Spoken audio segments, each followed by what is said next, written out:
Saya menyampaikan untuk kata sambutan ini, saya ingin mengucapkan selamat menjalankan ibadah puasa kepada umat Muslim, Bapak, sahabat-sahabat semua. Semoga diberikan kelancarannya. Mohon maaf dan lahir dan batin. Kepada yang terhormat Direktur Tata Kelola Kesehatan Masyarakat Kementerian Kesehatan Republik Indonesia, Dr. Ten Suyanti, MM, atau yang mewakili. Pada Ketua Umum PIKTI, Dr. Eka Wayu Kasih, SH, MH, SE, MM, SPD, MPD.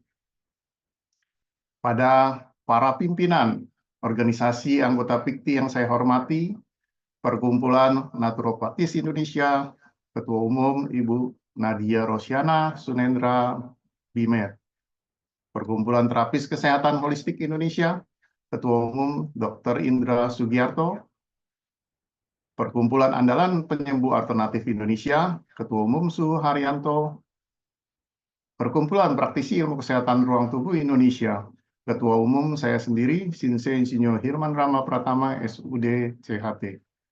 Perkumpulan Trina Indonesia, Ketua Umum Sinse Didik Walio Insinyur AM TC. Program Studi Dharma Usada Institut Nalanda, Ketua Program Studi RM Alfian, BRM, STRKes, ST, MSI.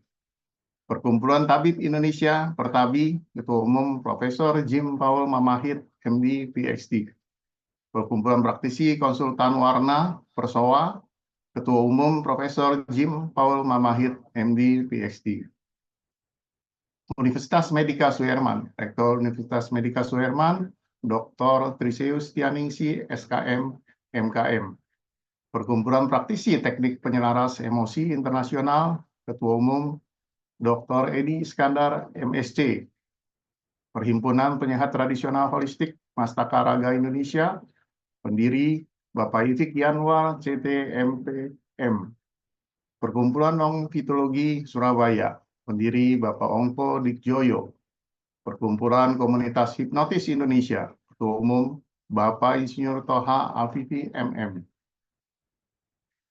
Yang saya hormati juga narasumber pertama, Dr. Ana Nilam Widyarini, MSI, Psikolog, CCH. Pada narasumber kedua yang saya hormati, Bapak Robert Stephen, CH, CHT, ME, CI, dan juga Bapak Moderator yang luar biasa hari ini, Bapak NS Anas Kiki Anugrah, SKEP, MKEP. Penutupan akan dibawakan oleh Dr. Willy Japaris, Mas PhD. Dan juga kepada yang terhormat Bapak Ibu peserta Seminar PIKTI, Assalamualaikum warahmatullahi wabarakatuh. Shalom, Namo Buddhaya, Om Swastiastu, salam kebajikan, Rahayu, Rahayu, Rahayu. Salam sehat, salam Indonesia. Puji syukur kehadirat Tuhan Yang Maha Esa atas berkat dan rahmat-Nya, maka kita semua diberi kesehatan dan waktu untuk berkumpul kembali di acara Seminar PIKTI seri ke-228 dengan tema Integrative Care for Releasing Emotional Block. Merupakan tema yang sangat menarik karena topik ini menjadi semakin relevan dalam dunia yang penuh dengan tekanan, di mana banyak individu mengalami hambatan emosional yang dapat mempengaruhi kesejahteraan fisik, mental, bahkan kehidupan sosial mereka. Hari ini kita akan menggali lebih dalam bagaimana pendekatan integratif melalui kombinasi berbagai metode terapi, baik dari sisi medis, psikologis, hingga pendekatan holistik, dapat membantu melepaskan blokade emosional yang menghambat pertumbuhan diri. Kami berharap seminar ini tidak hanya menjadi ajang pembelajaran, tapi juga membuka perspektif baru bagi kita semua dalam memahami pentingnya perawatan holistik untuk kesehatan emosional. Seperti biasanya, Seminar PIKTI selalu menyajikan narasumber-narasumber yang kompeten, memberikan pelayanan kesehatan secara holistik melalui integrative care approach. Pada kesempatan ini, saya mewakili PIKTI mengucapkan Terima kasih yang sebesar-besarnya kepada para narasumber, moderator, sponsor, seluruh pihak yang tidak dapat saya sebutkan satu persatu atas bantuan moral maupun material sehingga acara Ismina Fikti seri ke-228 pada hari ini dapat berjalan lancar dan baik. Demikian kata sambutan pembukaan ini dengan mengucapkan puji dan rasa syukur kehadirat Tuhan Yang Maha Esa. Ismina Fikti seri ke-228 dengan resmi saya nyatakan dibuka. Demikian kata sekian, terima kasih. Wassalamualaikum warahmatullahi wabarakatuh. Shalom, sabe, sata, bawang sukarata. Om Santi, Santi, Santi Om. Salam kebajikan, rahayu, rahayu, rahayu. Salam sehat, salam Indonesia. Saya kembalikan ke moderator. Terima kasih. Baik, terima kasih kepada Bapak Hirman Rama Pratama atas sambutannya dan sekaligus membuka acara kegiatan seminar kita pada siang hari ini. Baik, kita akan melangkah ke acara berikutnya, yaitu penyampaian materi pada sore hari ini, Ibu Bapak semuanya. Ada dua materi yang sangat luar biasa yang hari ini akan menemani kita untuk 2 sampai 3 jam ke depan terkait dengan eh, apa namanya tema pada siang hari ini. Eh, saya ingin nyapa dulu kepada Ibu Dr. Dr. Anda Nilam Widyarini, MSI, Psikolog CCH. Ibu, selamat siang Ibu. Selamat siang menjelang Sudah siap sore. Ibu memberi Terima kasih, Mas. menjelang sore Ibu ya. Sudah siap Ibu untuk memberikan materi untuk Siap, siap. peserta pada hari ini. Baik, sebelum masuk ke materi, izinkan Ibu saya untuk membacakan secara singkat terkait dengan kurikulum vitae ataupun biografi dari Ibu. Izin saya share screen.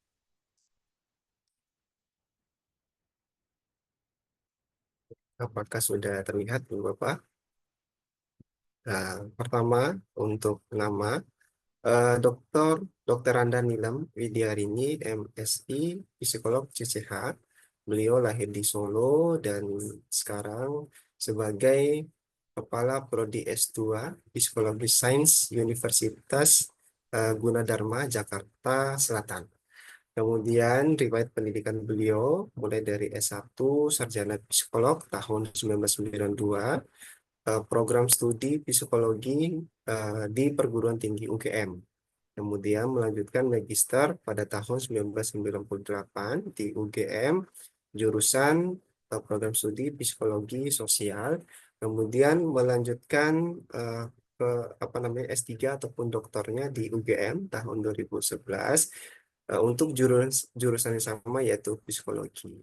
Dan kemudian banyak sekali Ibu Nilam ini mengikuti keanggotaan ya, salah satunya pada tahun 2018 sampai 2023 itu sebagai Ketua Bidang Pendidikan dan Pengembangan di Asosiasi Hipnoterapi Klinis Indonesia atau AHKI.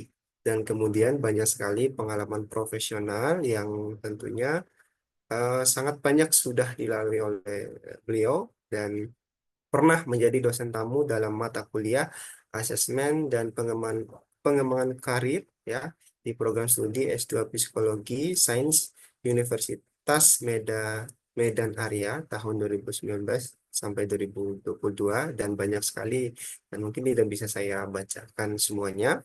Dan juga penelitian ongoingnya beliau, saya bacakan satu di sini tahun 2021 sampai 2024 menggunakan ya sumber dana LPDP ya dengan judul penelitian komersialisasi instrumen deteksi perubahan energi negatif ke positif pada proses terapi kesehatan mental dan fisik selaku koordinator Center Jakarta atau UC. Kemudian banyak sekali juga karya ilmiah yang Ibu Nilam sudah uh, hasilkan dan tidak bisa saya bacakan satu persatu karena ini sangat banyak Bapak semuanya. Mungkin ini yang terakhir, beliau membuat sebuah izin tahun 22 tentang judul Differential Effect of Decisional and Emotional Forgiveness on Distress and Well-being, a three-web study of Indonesian adult. Ya, ini merupakan fokus Ibu Bapak ya, jurnal internasional dan juga buku dan artikel terkait dengan psikologis populernya terakhir pada tahun 2019 membuat sebuah buku rasio sebagai pedoman rasa sebagai acuan konseptualisasi dan aktualisasi filsafat Kafru Jiwa Ki Ageng Suryo Mentaram ya, dan juga pernah mengikuti pengabdian kepada masyarakat banyak sekali Bapak semuanya. Dan itu saja yang bisa saya sampaikan dan bisa saya informasikan kepada Ibu Bapak semua terkait dengan kurikulum vitae kepada Ibu Bapak semuanya. Hari ini kita sama-sama akan menyimak tema utama kita adalah Integrative Care for Relation Emotional Block. Ya, kita tahu bahwa emosional ataupun hambatan emosional itu muncul akibat ketakutan, stres, ataupun depresi yang kita hadapi mungkin dari kehidupan kita, pekerjaan kita, ataupun hal-hal lain yang ada di dalam kehidupan kita. Nah, bahayanya Ibu Bapak semuanya apabila kita tidak bisa mengatasi atau mengontrol kecemasan ataupun ketakutan yang akan kita hadapi, maka bisa menyebabkan gangguan secara psikologis, mental, kemudian juga bisa memperparah keadaan kondisi-kondisi penyakit yang ada di dalam tubuh kita. Oleh karena itu, ini sangat menarik untuk kita simak, untuk kita mendengarkan, ya, menyimak dengan baik materi-materi yang tentunya akan disampaikan oleh narasumber kita pada pagi hari ini supaya kita bisa menjadi manusia yang mampu mengontrol emosi kita, mengontrol pikiran-pikiran negatif kita sehingga hidup kita menjadi hidup yang lebih sejahtera. Baik, Ibu, saya persilakan waktunya kurang lebih 45 menit untuk menyampaikan materi pertama kita. Saya persilakan kepada Ibu Nilam Widyarini, waktu dan tempatnya kami persilakan. Terima kasih kepada Mas Anas Widunato. Terima kasih pada Pak Hilman Rama Pratama tadi yang sudah mengantarkan dengan luar biasa agenda kita sore ini. Mohon izin Bapak Ibu, saya share screen dulu.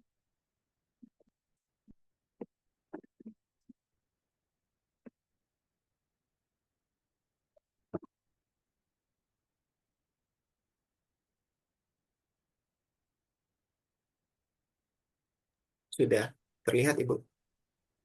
Baik, terima kasih. Ya, betul seperti disampaikan Pak Hilman Rama ya. Topik ini ketika saya membaca, oh ini surprise sekali, ini sesuatu yang sangat penting di zaman-zaman sekarang yang semakin kompleks ya. Berbagai masalah, hambatan untuk mencapai tujuan, untuk mencapai sukses, hambatan untuk kesehatan mental ya, kesejahteraan psikologis itu sangat berkaitan erat dengan ini emotional blocks ini ya, hambatan emosi gitu. Selama ini kita familiar dengan istilah hambatan mental gitu ya. Nanti akan kita lihat bagaimana kaitannya itu antara emotional blocks dan mental blocks. Apa yang mau kita bahas ini nanti pada bagian awal tentang apa itu emotional block gitu ya, dan juga mengenali keberadaannya, mengidentifikasi begitu ya. Lalu perbedaan antara emotional block dan mental block tadi, kemudian bagaimana kaitannya dua hal ini. Lalu catatan pentingnya apa gitu ya. Karena ini sesuatu yang sangat penting yang seringkali tidak disadari ya kaitannya dengan kerja pikiran bawah sadar. Ada hal-hal yang kadang-kadang mungkin kita tidak menyadari dan padahal sangat penting gitu ya, berkaitan dengan simptom atau gejala mental block, emotional block ya. Lalu penyebab tentu saja untuk menuju kemudian ke arah bagaimana mengatasinya itu di bagian terakhir. Pada bagian saya mungkin lebih banyak ke aspek psikologisnya. Kita tahu bahwa ini adalah ranah yang sebenarnya saling berkaitan ya. Holistik, kesehatan holistik itu mencakup fisik, psikologis, sosial, dan bahkan spiritual ya. Itu sebenarnya saling terkait satu sama lain. Bahwa senang sekali kalau di PIKTI hal-hal seperti ini selalu dikupas ya. Suatu masalah entah itu kesehatan gejalanya fisik maupun psikologis, tapi kemudian dikupas secara menyeluruh, dan nanti tentu Pak Robert Stephen akan melengkapi yang bagian-bagian yang lain yang di luar psikologis. Sebenarnya psikologi sendiri juga mengakomodir ya teknik-teknik itu, tapi tentu fokusnya yang dalam hal ini yang berbeda. Kita akan mengawali dengan apa itu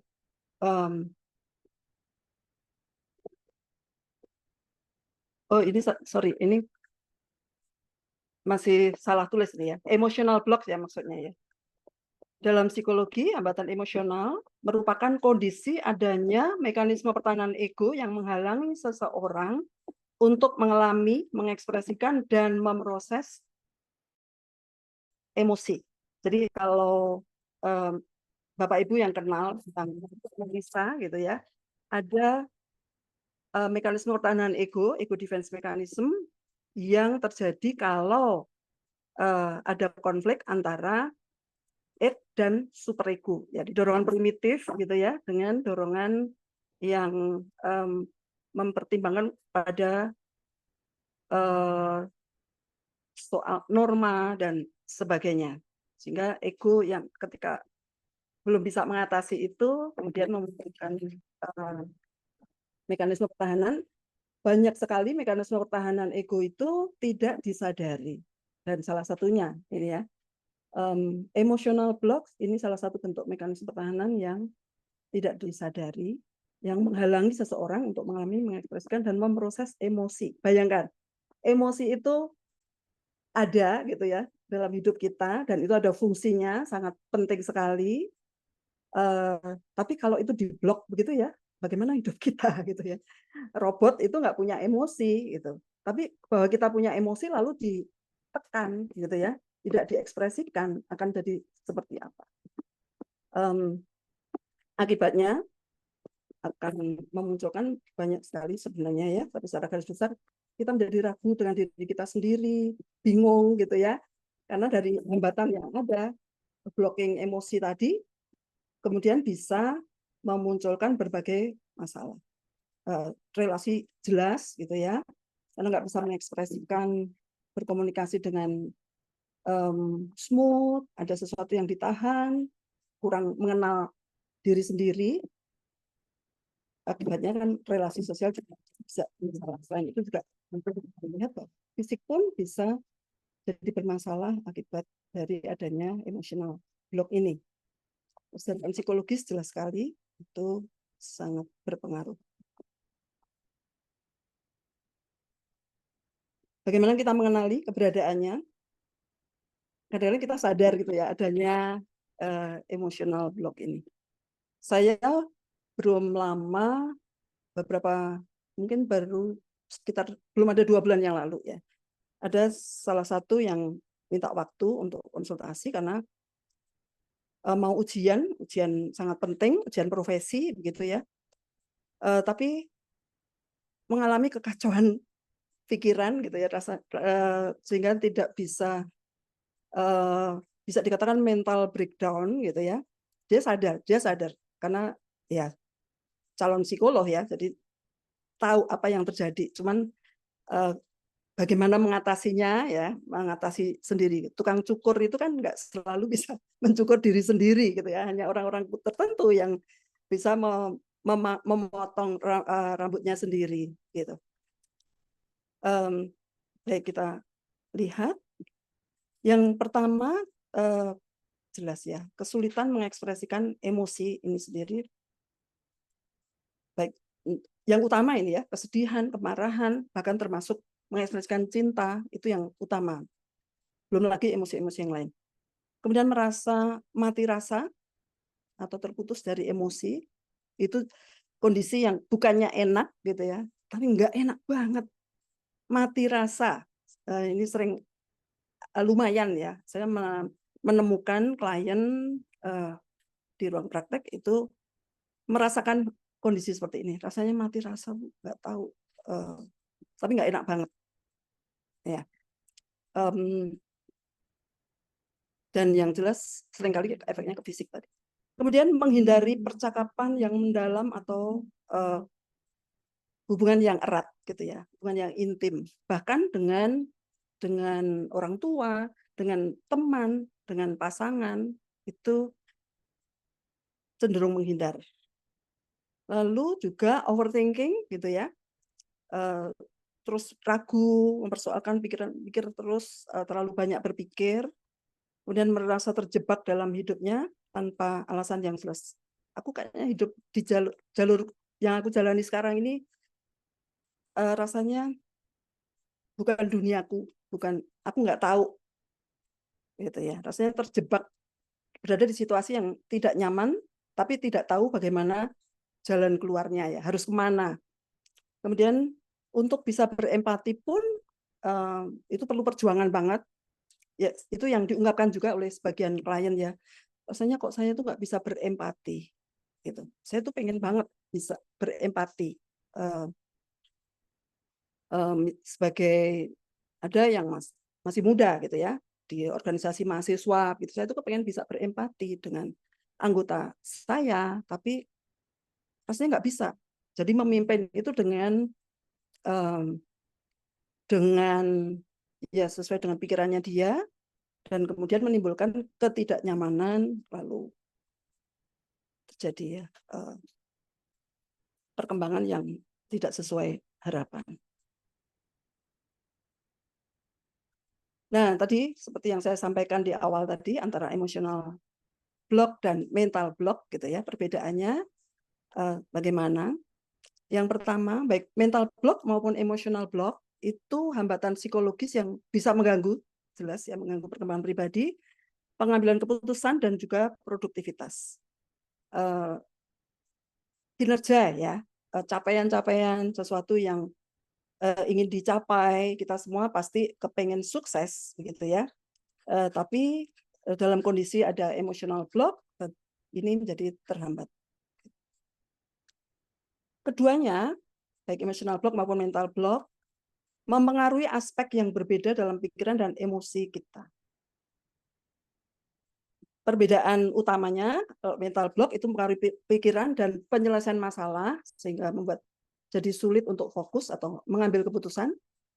Kalau emotional block mempengaruhi perasaan dan hubungan, membuat sulit untuk mengungkapkan emosi atau terhubung dengan orang lain. Jadi sebenarnya pembedaan seperti ini lebih ke antara arahnya ke kognisi atau ke emosi, seperti itu ya. Kan aspek psikologis itu ada kognitif, emosional, emosi ya, afektif, kemudian behavioral. Nah, sebenarnya ini dua hal ini, kognisi dan afektif ya, aspek kognitif maupun afektif, ini kalau saya sih biasa menyebut dengan mental. Jadi pembedaan ini sebenarnya tipis-tipis ya Bapak Ibu. Kalau orang menyebut mental block, sebenarnya bisa mencakup dua-duanya. Karena kalau dalam pemahaman ya, pengertian psikologis ya, psikologi itu apa? Ilmu yang mempelajari perilaku dan proses-proses mental. Dan proses mental itu mencakup aspek kognitif maupun aspek afektif, emosional tadi. Jadi seperti itu, sebenarnya mental block bisa dalam arti kognitif maupun afektif.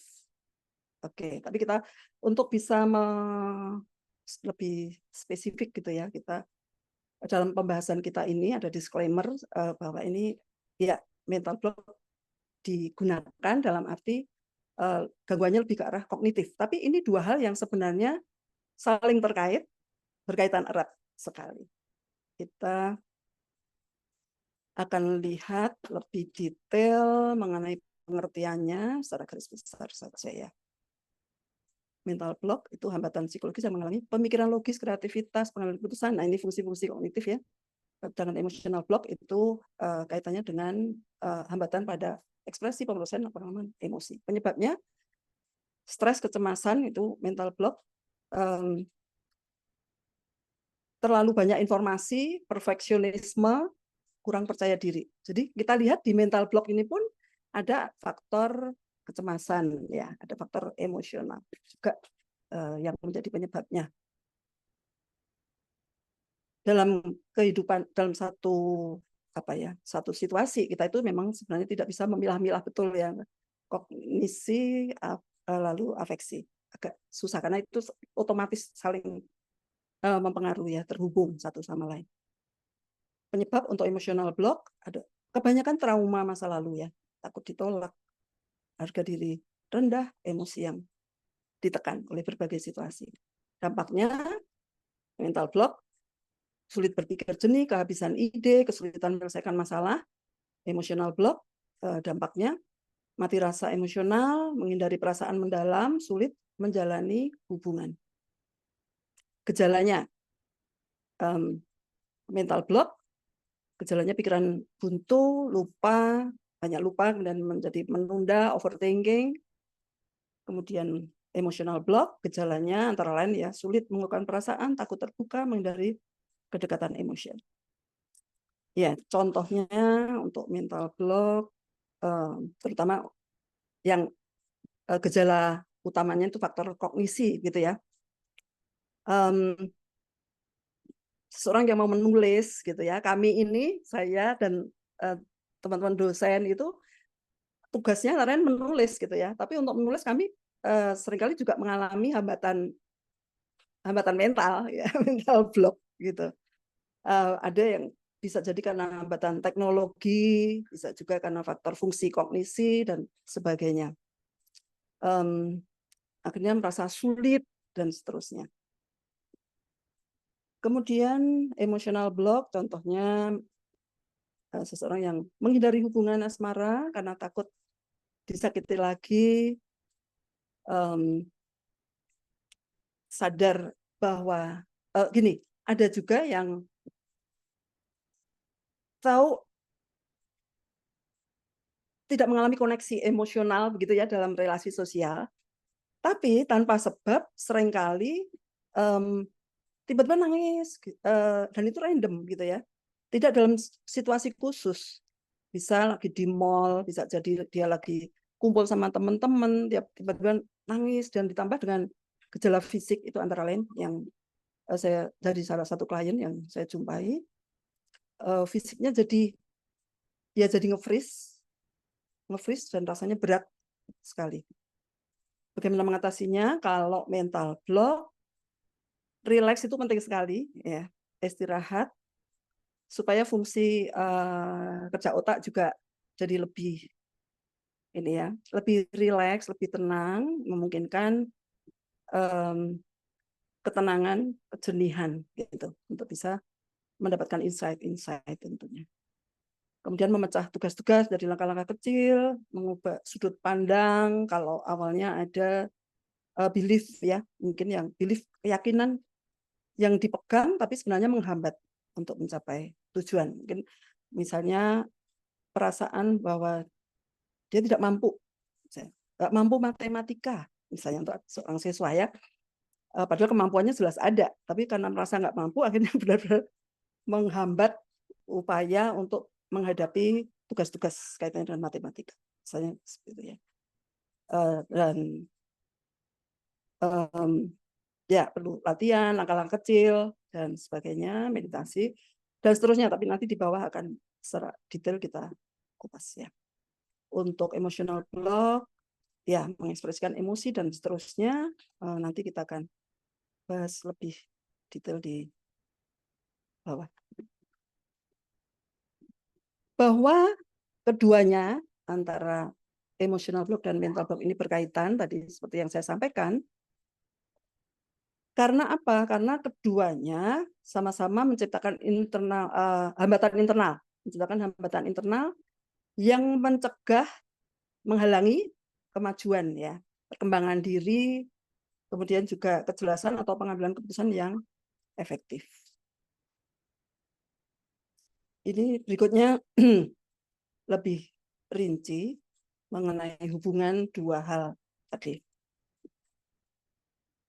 Hambatan emosional itu memicu hambatan mental. Dan kita lihat yang di bawahnya itu kebalikannya ya, ini dua arah begitu. Yang pertama ini hambatan emosional memicu hambatan mental.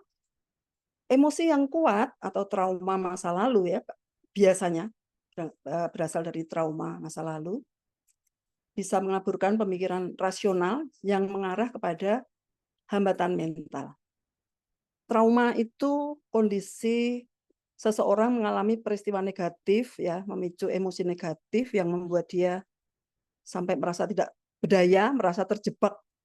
Nah, tadi katanya dengan merasa hidupnya terjebak dalam situasi yang tidak diinginkan tapi nggak bisa keluar, gitu ya.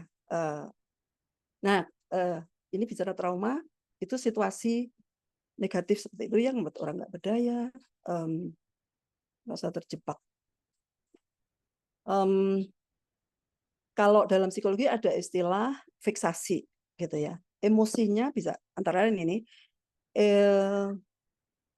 emosinya berhenti di saat kalau ini dari pengalaman masa kecil ya, inner child gitu, emosinya tetap mengalami fiksasi berhenti di perkembangan saat dia mengalami trauma, gitu.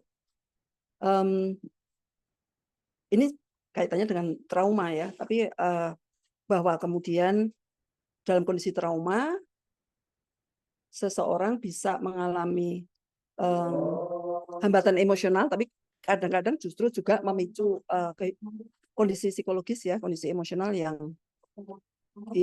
tidak terkendali. Jadi kondisi trauma itu yang kemudian mengaburkan pikiran rasional. Itu kalau pakai MRI itu memang kelihatan ya. Ketika bagian otak yang berfungsi untuk emosi aktif, gitu, aktif itu, loh, kalau ini hambatan emosional kok aktif? Hambatan emosional itu tidak berarti tidak ada emosi, kan seperti itu ya, Bapak Ibu. Jadi ada sebenarnya. Nah, itu kemudian bisa mengaburkan pikiran rasional yang kemudian mengarah ke hambatan mental. Kemudian yang sebaliknya, hambatan mental pun bisa memperkuat hambatan emosional. Mohon izin, ini karena sedang, ini mungkin saya stop dulu atau bagaimana, Anas? Boleh Bu, kita break dulu 2 menit. Break dulu ya. Menit Bu, tunggu aja dulu. Terima kasih.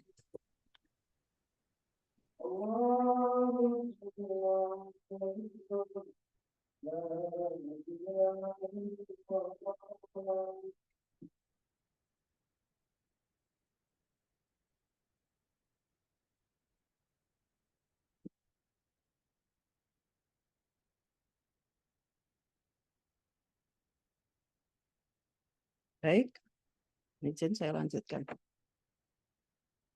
Jadi yang kedua tadi ya, hambatan mental yang memperkuat hambatan emosional. Kalau ada hambatan mental block ini ya, bisa muncul frustrasi atau jadi ragu, nggak percaya diri seperti itu. Akibatnya apa? Memunculkan tekanan emosional tertentu. Kalau punya tujuan tertentu tapi berulang-ulang gagal, tidak tercapai gitu ya, karena hambatan mental tentu akibatnya akan muncul kaitannya dengan frustrasi, lalu konsep diri negatif. Nah, itu semuanya berkaitan dengan kondisi emosional. Perjuangan mental yang berulang bisa berubah menjadi hambatan emosional yang lebih dalam, kemudian konsep diri antara lain ya, yang utama konsep diri menjadi negatif. Lalu yang ketiga, bahwa keduanya melibatkan pikiran bawah sadar. fungsi di kaitannya dengan emosi, ya, hambatan emosional, seperti itu seringkali muncul dari kecemasan yang itu area pikiran bawah sadar. Emosi memang muncul secara otomatis, jadi semua mekanisme yang terjadi secara otomatis kita bisa menandai bahwa itu berarti muncul dari pikiran bawah sadar. Kalau pikiran sadar kan fungsi menganalisa, mengumpulkan informasi, membuat pertimbangan bagaimana untuk lebih bijaksana dan sebagainya, begitu ya. Tapi kalaupun misalnya mengambil keputusan itu juga secara rasional, begitu ya, pikiran kerja pikiran sadar, gitu ya, mengumpulkan informasi dan sebagainya tadi. Tapi pikiran bawah sadar sama-sama mengambil keputusan, tapi kemudian yang muncul secara spontan. Nah, ini area emosional ya, kalau itu terjadi kecemasan bisa kemudian ditekan, begitu ya. Sedangkan hambatan mental dihasilkan dari beban kognitif yang berlebihan, cognitive overload, atau keyakinan yang membatasi, limiting beliefs. Nah, ini tidak mudah untuk mengenali ya keberadaannya. Kalau cognitive overload itu lebih mudah untuk dikenali, rasanya capek gitu ya. Kepikiran terus, itu lebih mudah untuk dikenali. Tapi kemudian mengontrolnya yang susah karena itu muncul dari pikiran bawah sadar. Kita mengontrol secara sadar itu tidak cukup mudah gitu ya. Perlu cara tertentu. Limiting belief ini sesuatu yang menghambat. Contohnya kalau saya kepengen punya capaian ya, target finansial dalam setahun saya punya penghasilan sekian, gitu ya, seperti orang lain, sehingga nanti saya bisa investasi ini, investasi beli tanah, properti dan sebagainya, begitu ya, bisa liburan dan sebagainya, bisa mengembangkan bisnis dengan keluarga misalnya seperti itu. Tapi melangkah kecil-kecil, target-target kecil aja kok gagal terus misalnya gitu ya. Setiap tabungan mencapai sekian, kok ada saja peristiwa yang terjadi yang membuat tidak terjadi semuanya ya. Berapapun uang terkumpul kemudian habis misalnya. Ini sangat mungkin karena ada limiting belief tadi ya. Pikiran bawah sadar yang bekerja membatasi. Karena beliefnya apa? Misalnya ada belief tanpa disadari. Gak usah jadi orang kaya, karena orang kaya itu sombong. Kalau kaya itu nanti jadi sombong. Gitu ya. Orang kaya itu susah masuk surga. Misalnya seperti itu ya, karena urusannya material terus, susah untuk masuk surga misalnya. Antara lain, hal seperti itu seringkali tidak disadari. Dua-duanya ya dari pikiran bawah sadar. Baik hambatan emosional maupun hambatan mental, keduanya dipengaruhi oleh stres dan kecemasan. Jadi ini kan urusan sehari-hari ya. Siapa sih orang yang bisa bebas dari stres? Kita semua tentu ada ya mengalami stres, kondisi di mana kita menghadapi satu tantangan, tapi kita merasa tidak mampu menghadapi tantangan yang ada. Itu menjadi stresor ya, ada situasi yang ada itu kita terima sebagai stresor, bertindak sebagai stresor untuk kita, lalu stres muncul. Ngomong-ngomong, stres ini soal persepsi ya. Nah, stres bisa, situasi yang sama bisa dirasakan seseorang, ada yang misalnya ditolak pekerjaan, melamar pekerjaan ditolak. Ada yang malah justru senang, hore, artinya aku nggak perlu ke sana. Oh, nggak apa-apa. Ini gagal satu hal, aku masih bisa. Nanti ada alternatif yang lain. Artinya memang aku perlu menemukan lagi mana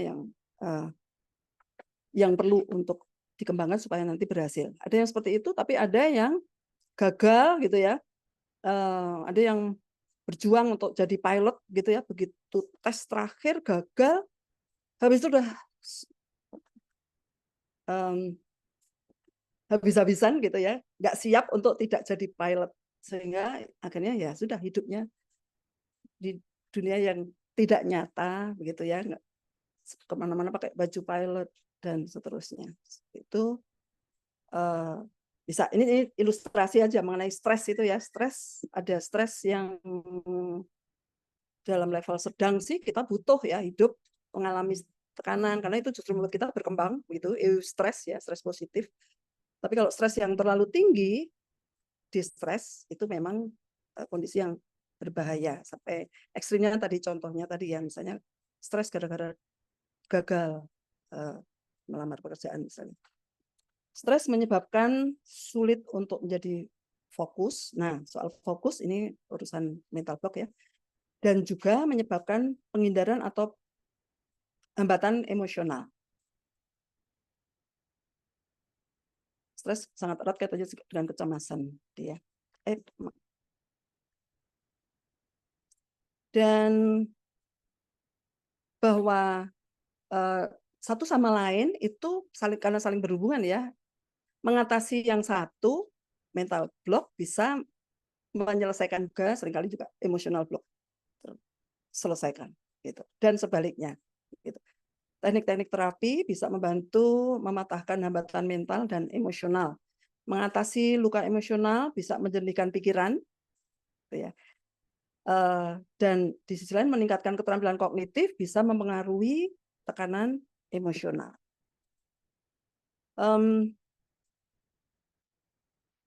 Demikian adanya ya, demikian kenyataannya bahwa mengatasi luka emosional itu bisa menjernihkan pikiran. Jadi ini sungguh berkaitan karena ketika orang mengalami aktivasi ya di area emosi otaknya ya teraktivasi, itu kemudian area otak yang rasional itu tidak aktif. Yang terjadi kan seperti itu. Begitu seorang rilis ya dari tekanan emosional, maka fungsi logika itu menjadi berjalan dengan baik. Ada satu teknik saya di bagian ini saya ingat satu teknik yang seringkali kami terapkan, salah satunya the heart technique, itu yang diciptakan oleh Bapak Adi W. Gunawan ya, guru kami di lembaga tempat saya bernaung, Adi W. Gunawan Institute of Mind Technology. Itu salah satu yang the heart technique yang sudah sering ya itu dipraktekkan, diajarkan melalui workshop-workshop. Itu memang satu persembahan untuk masyarakat untuk bisa merilis emosi dengan SWOT terapi ya, bisa melakukan sendiri dengan mudah, yang basisnya juga sebenarnya juga pikiran bawah sadar dan juga ada energi. Jadi memahami bahwa emosi adalah energi, sehingga ketika teknik rilis itu dilakukan ya dengan memproses, dengan memahami bahwa ini energinya dirilis, seringkali ada yang menyampaikan gini, baru tahap awal begitu ya, itu THT mengalami beberapa versi gitu ya, ada versi 1, 2, 3 begitu. Di tahap awal saja kok rasanya jadi cerah ya Bu, saya mikirnya jadi cerah, mata saya juga jadi terang. Itu belum sampai tuntas proses THT-nya begitu ya, tapi sudah merasa terang karena mengetok titik-titik tertentu. Nah ini nanti hal-hal seperti ini akan lebih jelas oleh Bapak Robert Stephen tentunya ya, berkaitan dengan fisik, energi, seperti itu. Ya. Kemudian ya kalau hambatan mentalnya karena fungsi kognitif yang bermasalah dengan latihan, begitu tentu juga akan akhirnya kompetensinya atau skill-nya berkembang, itu akan membebaskan seseorang dari tekanan emosional juga.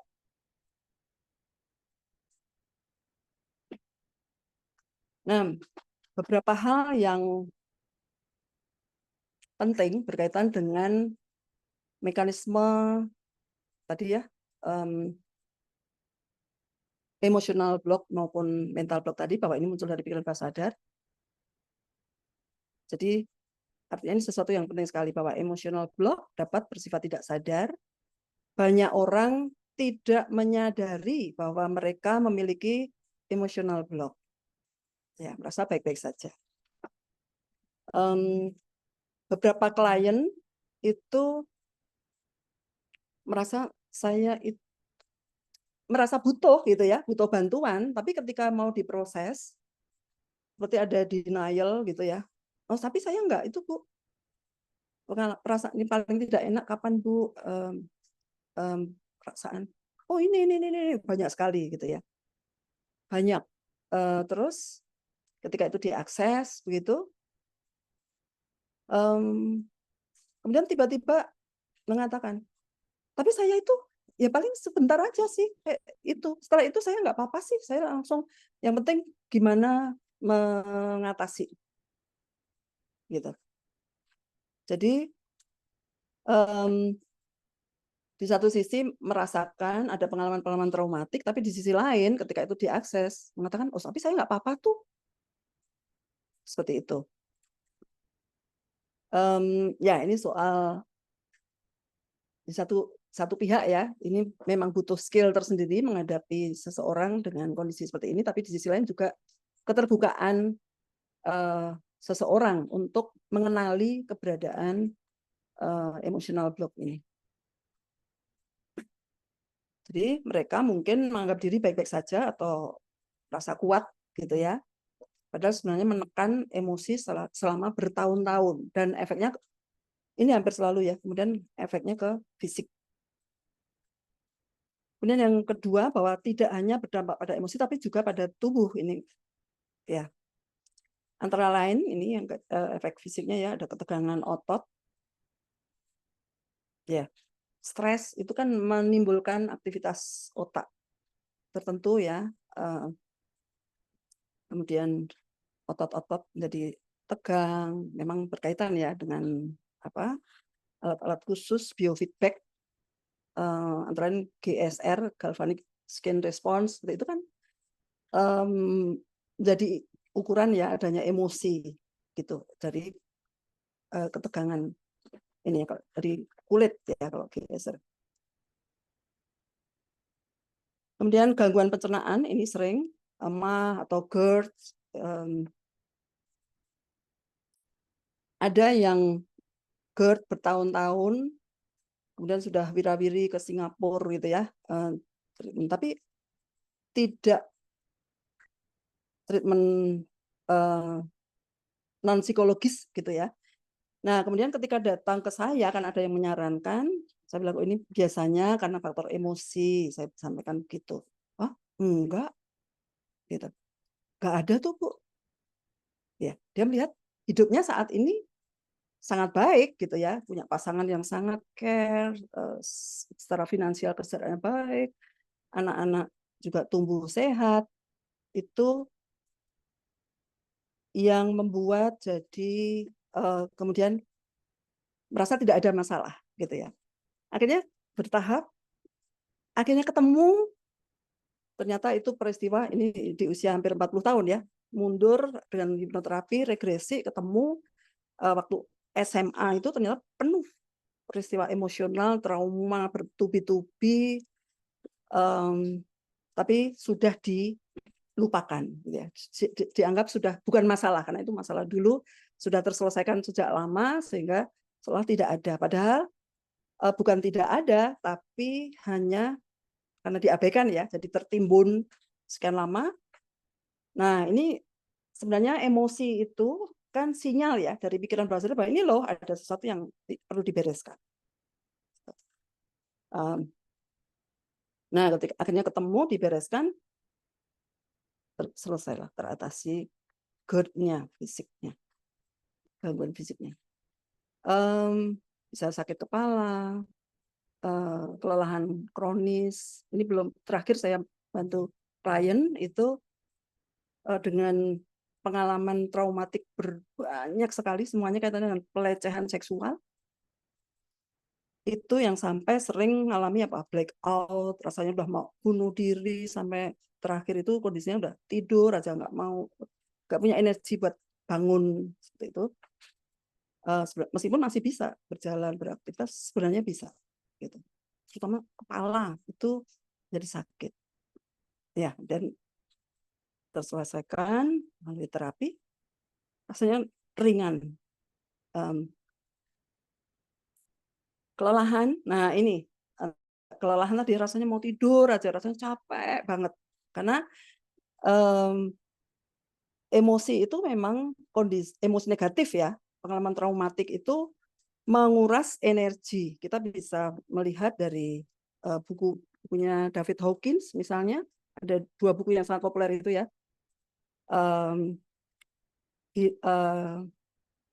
Healing and Recovery, lalu satu lagi apa, yang Force itu ya, Power versus Force itu kan menjelaskan emosi negatif itu energinya minus gitu ya, itu kan kayak seperti aki bocor gitu, capek gitu, nguras energi. Tapi dalam kondisi orang mengalami emosi positif itu energinya tinggi dan ada level-levelnya seperti yang disampaikan David Hawkins. Tapi emosi negatif memang menguras energi, bikin lelah. Kemudian satu lagi yang juga penting adalah bahwa ini berdampak pada kecanduan biasanya. Seorang mau mengabaikan ya emosinya, emosi ditekan saja, pada akhirnya tetap butuh pelarian, gitu ya. Bisa jadi justru bekerja secara berlebihan, gitu ya, workaholic. Orang yang terus bekerja bukan selalu kondisi yang positif, gitu ya. Kita bisa membedakan itu dari bagaimana suasana hatinya. Kalau melakukan dengan penuh energi gitu ya, itu oke. Gitu. Memang seorang yang memanfaatkan waktu sedemikian rupa untuk sesuatu tujuan besar mungkin gitu ya, sehingga harus bekerja keras gitu. Tapi bisa jadi orang yang bekerja terus, minim sekali istirahatnya karena mau lari dari kondisi emosi yang tidak nyaman sebenarnya. Lalu kecanduan media sosial atau gadget, makan berlebihan atau kehilangan nafsu makan, menggunakan alkohol atau obat-obatan untuk meredam emosi.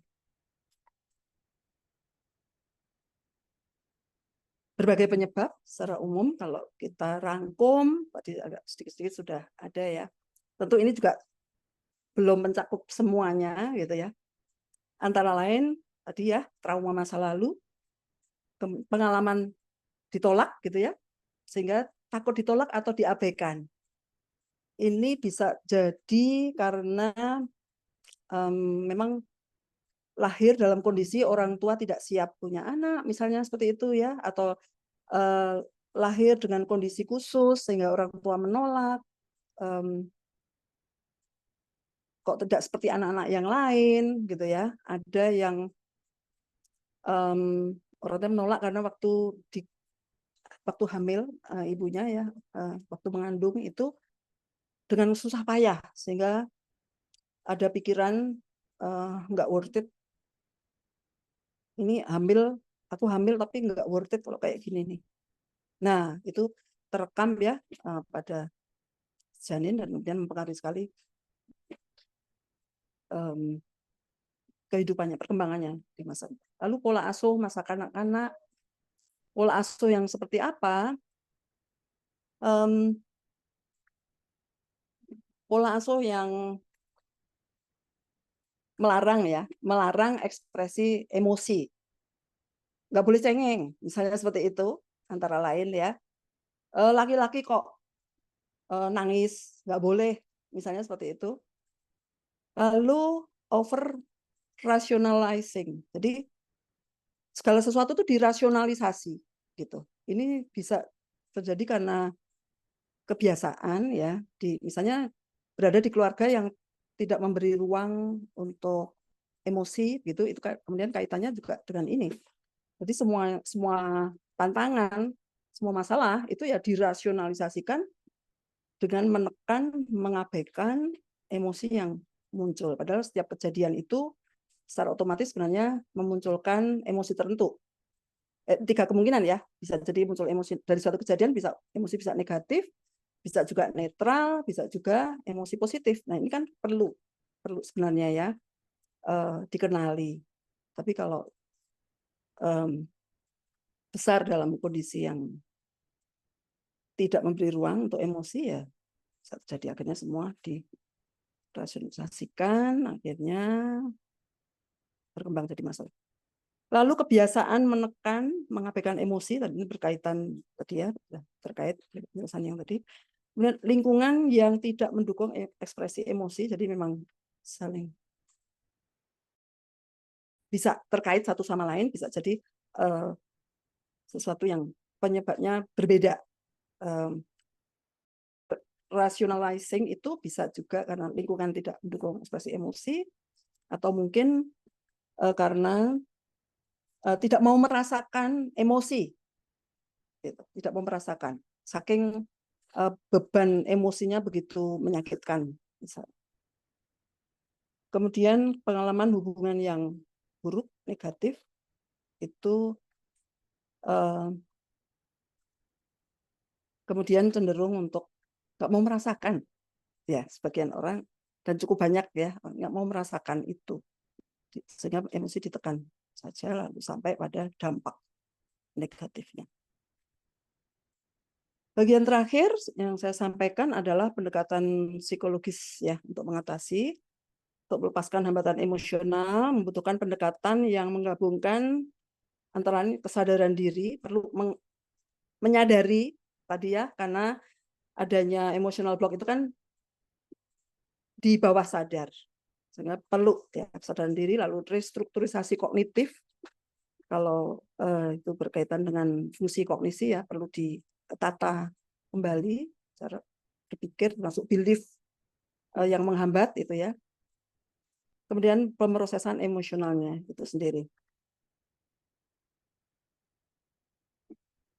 Ya, ini bagian terakhir. Jadi ini dari atas ke bawah, ini semacam tahapan begitu ya. Tapi sebenarnya bisa satu kesatuan.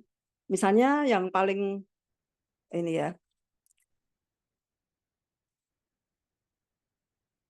mencari dukungan profesional itu yang paling bawah ya, terapi seperti itu. Nggak mungkin tanpa melewati identifikasi emosi itu ya, keberadaan emotional block itu sendiri ya, tentu mulai dari situ. Jadi coba kita lihat per bagian ya. Mengidentifikasi dan memahami emotional block, kalau kita melakukan refleksi, lalu melakukan journaling gitu ya, itu baru tahap awal. Kalau hanya journaling itu tidak berarti melepaskan. Ini baru mengidentifikasi saja. Karena tanpa mengidentifikasi bagaimana kita mau mengatasi kalau itu sesuatu, apalagi sesuatu yang tidak disadari. Kemudian melalui mindfulness, meditasi, ya hening, pikiran tidak aktif, hanya fokus kepada rasa, gitu ya. Itu akan menimbulkan kejernihan, seringkali ada insight dari dalam, kesadaran itu bisa difasilitasi ya, sehingga bisa mengenali keberadaan emosinya. Kemudian juga eksplorasi terapeutik dengan terapis, itu tentu akan dilanjutkan dengan bagaimana pelepasannya ya. Kemudian pembingkaian kognitif, mengubah pola berpikir, ini ada banyak ya yang bisa dilakukan kalau melalui psikoterapi, antara lain yang populer di kalangan psikologi itu CBT, Cognitive Behavior Therapy, lalu ada EMDR, gerak mata ya. Kemudian hipnoterapi yang saya dan teman-teman geluti. Kemudian masih di bagian 2, pembingkaian kognitif itu mempertanyakan keyakinan yang membatasi ya, limiting belief tadi. Kita perlu cari sebenarnya benar ada apakah benar saya yakin bisa mencapai itu gitu ya. Itu kadang-kadang pikiran sadar rasanya nggak ada tuh gitu ya. Kalau kita, padahal kalau dicari lebih lanjut bisa ketemu ternyata, oh ternyata ada. Ini ada teknik-teknik tersendiri yang bisa dilakukan ya, misalnya energy testing, seperti yang di David Hawkins juga, kami juga biasa di lembaga di AWGI juga cek ya, energy testing, kadang-kadang dilakukan juga. Kemudian afirmasi positif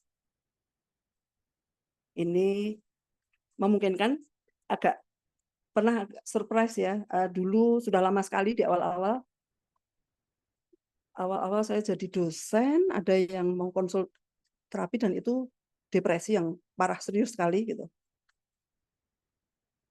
Setelah saya jelaskan itu karena ada belief tertentu gitu ya, itu ada belief tertentu, apa tuh, kapan munculnya depresinya, kapan bisa keluar dari kondisi depresi, dan mengidentifikasi seperti itu, akhirnya dia menemukan, oh munculnya kalau saya berpikir bahwa ayah saya itu schizofren. Oke, dari mana? Dari kata-kata paman. Jadi kata-kata paman, kamu tuh nggak usah aneh-aneh. Ingat, kamu tuh siapa? Ya, maksudnya adalah bahwa ayahnya itu seseorang yang mengalami schizofrenia gitu ya, dan dia hanya sama ayahnya tuh sampai umur 1 tahun, tapi cerita tentang ayahnya yang schizofren kemudian bercerai itu ada gitu. Itu yang mempengaruhi ketika dia sedang semangat-semangatnya, mohon maaf.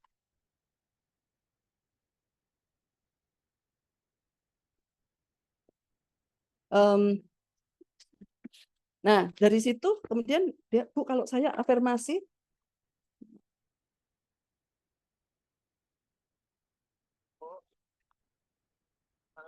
halo, lagi webinar. Sorry, lagi webinar. Dan menyadari lalu dia melakukan afirmasi, Bu, kalau saya afirmasi seperti ini tiap pagi gimana? Oh itu bagus. Kemudian dia lakukan itu, dan itu ternyata sangat mengubah ya, sehingga kemudian dia sampai membuat blog sendiri ya, untuk mendukung mereka yang mengalami depresi, bagaimana mengatasi seperti itu secara mandiri. Agak surprise sekali. Lalu pemrosesan dan pelepasan emosional bisa dengan ekspresi ya, menangis itu penting juga, salah satu ya, kalau biasa menahan karena nggak boleh nangis. Nangis itu menunjukkan kelemahan misalnya ya, lepaskan. Lalu membicarakan dengan seseorang yang bisa diandalkan, menulis gitu ya. Lalu pengalaman somatik seperti yoga, deep breathing, lalu art terapi seperti itu pemrosesan dan pelepasan antara lain ya. Lalu memprogram ulang respon emosional dengan mengenali adanya inner child yang aktif ya, lalu disembuhkan. Kemudian exposure terapi ini kalau di psikologi misalnya seperti teknik flooding gitu ya, langsung dihadapi, takut di ketinggian, lalu justru gitu ya, menantang diri untuk menghadapi dan seterusnya, ataukah yang bertahap begitu. Lalu neuroplasticity atau rewriting ini artinya mengubah pola tadi ya, langsung terlibat dalam pengalaman emosional yang positif itu untuk bisa menciptakan kondisi baru yang positif. Lalu mencari dukungan itu bisa dukungan dari profesional maupun teman, kemudian juga praktek spiritual dan praktek-praktek holistik. Demikian dari saya. Terima kasih. Saya akhiri. Saya kembalikan kepada Mas Anis. Baik. Terima kasih Ibu Nilam atas penyampaian materinya yang sangat luar biasa terkait dengan